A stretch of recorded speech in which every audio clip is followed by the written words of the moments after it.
अस्सलामुअलैकुम। उम्मीद करते हैं कि सारे दोस्त खैर वफीयत नाल होणगे। तो जनाब तुसी एक वीडियो के नाल तस्वीर देख रहे हो।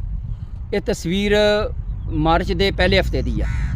तो मैं ना रोड तो गुजर रहा सी ते बलोचां दे ना रेड़े जा रहे सी दो, उन्होंने उत्ते मटर लदे आ और पूरे फलियां भरियां मटरां दियां।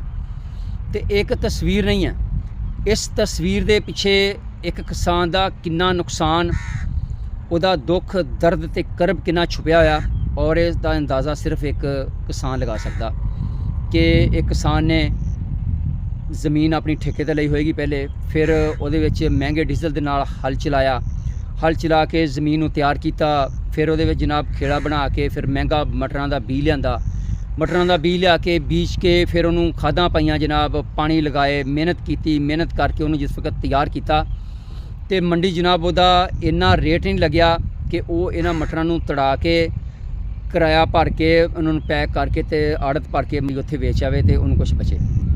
यही गिनीमत समझा कि चंद हज़ार 1-2 हज़ार लैके तो यह बलोच जनाब उन्हें अपनी सारी पक्की फसल जी चुका चल जाके मटरां पाओ अपने दूसरों गावां नूं ते ऊँटां नूं। ते थोड़ा ज़राई मुल्क होवे और ज़राअत दा ये हाल हो जाए तो तुसी दसो फिर वो मुल्क दे विच की तरक्की होएगी। ये साडे वास्ते लम्हा फिक्रिया, ये साडे ज़राअत तरफ तवज्जो देने की ज़रूरत है। ये नुकसान किसान किन्ने नुकसान दे विच जा रहा, उहदा किन्ना नुकसान हो रहा, तो इहदा अंदाज़ा कोई लगा नहीं सकता।